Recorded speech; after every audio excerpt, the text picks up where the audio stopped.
Espace TV, le 22h.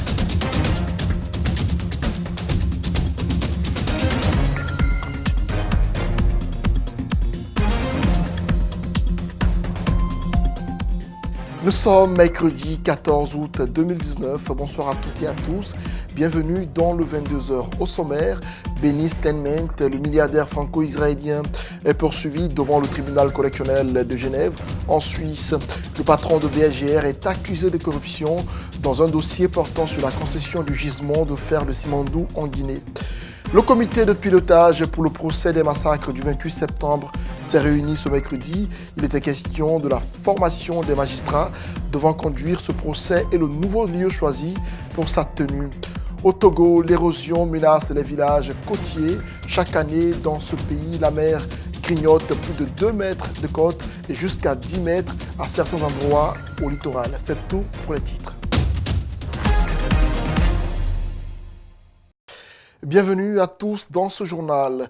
Nouvelle plénière à l'Assemblée nationale ce mercredi. Au nombre de 51, les élus du peuple ont adopté le chronogramme de la session extraordinaire consacrée à l'examen du budget rectificatif 2019 du gouvernement. En plus de la loi de finances rectificative 2019, les députés vont étudier le projet de loi portant statut général des militaires.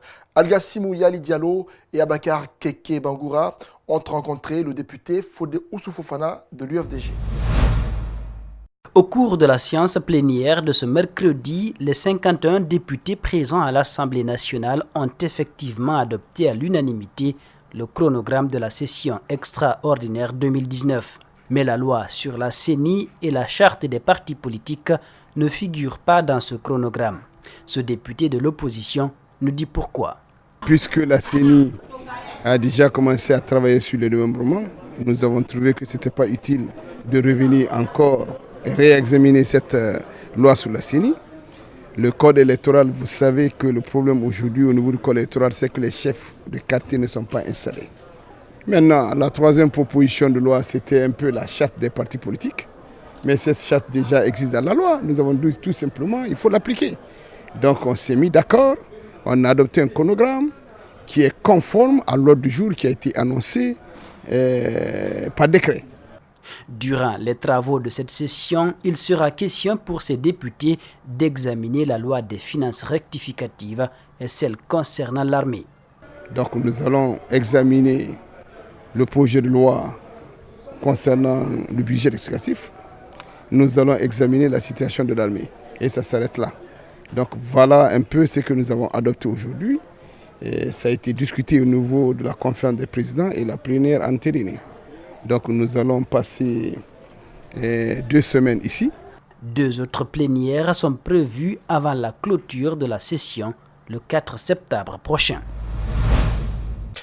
Le député de l'UFDG s'est aussi exprimé sur l'état des routes en Guinée. Dr Fodé Oussou Fofana a déploré la dégradation de certaines voies à l'intérieur du pays. Il interpelle l'exécutif sur le sujet. Je vous propose de l'écouter à nouveau au micro de Algassimou Yaliba et d'Abakar Keke Bangoura.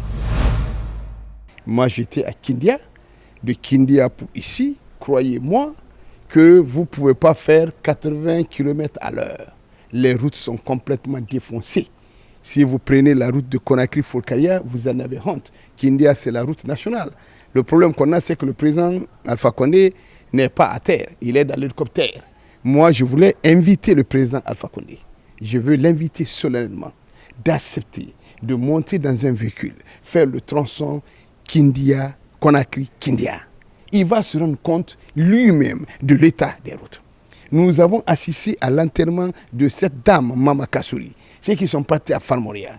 De Koya à Folkaria, c'est 3 heures de temps. Les routes sont complètement défoncées. Où va l'argent? Qu'est-ce qu'on fait de l'argent? Qu'est-ce qu'on fait de nos routes? Quand vous regardez ces routes-là, vous avez l'impression que c'est un pays complètement abandonné. Vous avez l'impression que c'est un pays en guerre. Vous avez l'impression que c'est un pays où il n'y a pas de contrôle. Quand vous voyez ces embouteillages, vous ne voyez aucun policier. Vous voyez des gens faire ce qu'ils veulent, vous dites que nous sommes dans une situation grave. Alors qu'on le croyait définitivement réglé, le dossier BHR Guinée refait surface. L'homme d'affaires franco-israélien Benny Steinmetz va être jugé devant le tribunal correctionnel de Genève en Suisse. Il est accusé de corruption dans un dossier portant sur la concession du gisement de fer de Simandou. En Guinée, l'affaire fait déjà écho. Nous avons rencontré un spécialiste des questions minières pour en savoir davantage. André Mossier-Milimono, Bakar Keke Bangoura pour le reportage. Le procureur suisse a retenu contre l'homme d'affaires israélien les infractions de corruption d'agents publics étrangers. Pour ce spécialiste des questions de mines, ce n'est que la suite logique d'une procédure qui a été enclenchée depuis longtemps. Il soutient que l'État a toujours entretenu un flou autour de ce dossier. En Guinée, la procédure avait été enclenchée. Finalement, il y a eu une négociation de dernière minute qui a permis de trouver un accord qui n'est pas tout à fait détaillé entre l'État guinéen et Benny Steinmetz, permettant à l'État guinéen de récupérer les actifs sur le Simandou et le Zogota. Donc je pense bien que c'est la suite logique d'une procédure judiciaire. Concernant les enjeux de cette affaire, notre interlocuteur répond que Benny Steinmetz pourrait verser des dommages et intérêts à la Guinée s'il est retenu dans les liens de la culpabilité.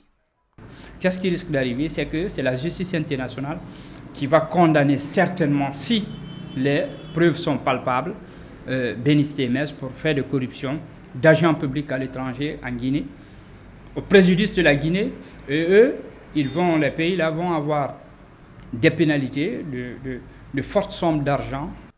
Parlant des Guinéens cités dans cette affaire, notamment l'épouse de l'ex-président, le général Lansana Conté, ce spécialiste des questions minières estime que son ONG avait exigé que les Guinéens cités soient poursuivis, mais il revient à la justice de faire une communication là-dessus. Il revient aujourd'hui aux autorités judiciaires de faire une communication sur cette procédure, de nous tenir informés de l'évolution de la procédure. Est-ce que la procédure a été complètement abandonnée en Guinée? En vertu de quoi? Est-ce que la procédure continue? Quelles sont les personnes qui sont citées? Pour ce qui est de l'appel d'offres lancé par le gouvernement guinéen pour l'exploitation du gisement de fer de Simandou, Amadou Ba soutient que pour l'heure, la procédure est respectée. Mais son organisation y veille pour des questions de transparence. Le procès des massacres du 28 septembre 2009 ne se tiendra plus dans la salle de cinéma Liberté, comme annoncé au départ. C'est finalement la Cour d'appel de Conakry qui va abriter ce procès tant attendu. Cette délocalisation s'expliquerait par un manque de moyens financiers. L'annonce a été faite au cours d'une réunion du comité de pilotage du 28 septembre. Ce mercredi, il était question aussi de la formation des magistrats qui doivent conduire ce procès. Djibril Ba, Aboulaye Kamara pour le compte-rendu. Les Guinéens, pour l'instant, ignorent à quelle date doit se tenir le procès des massacres du 28 septembre 2009. Les victimes récemment ont eu la lueur d'espoir suite à la mise en place d'un comité de pilotage. Sauf que les travaux traînent pour aller vite à ce procès tant attendu. Mohamed Lamine Fofana préside pour la première fois cette 6e rencontre. Il réitère encore la volonté du gouvernement à respecter ses engagements. Ce procès est un défi, n'est-ce pas, pour la Guinée. Quand les événements ont eu lieu, vous vous rappelez, la Cour pénale internationale s'est intéressée. Mais nous leur avons dit, laissez-nous juger cette affaire. Ça s'est passé en Guinée et nous allons la juger en Guinée. Le gouvernement guinéen a déjà 20 milliards de francs guinéens pour un budget prévisionnel de 78 milliards. Les partenaires doivent contribuer 33% dans ce budget.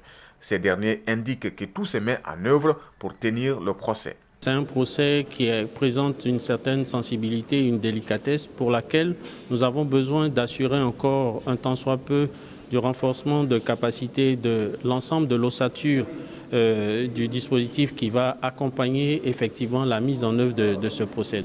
La France, de sa part, s'engage à former des magistrats pour le procès du 28 septembre. Son représentant à la Réunion parle d'une étape indispensable. Et c'est en lien avec l'École nationale de la magistrature à Paris, qui a une expertise reconnue en matière internationale de formation des magistrats et de formation des greffiers. Par exemple, l'École nationale de la magistrature française a formé les magistrats qui siègent aujourd'hui dans les chambres extraordinaires chargées de juger les atrocités en République centrafricaine. Plus de 157 personnes ont été tuées dans ce stade, selon l'ONU.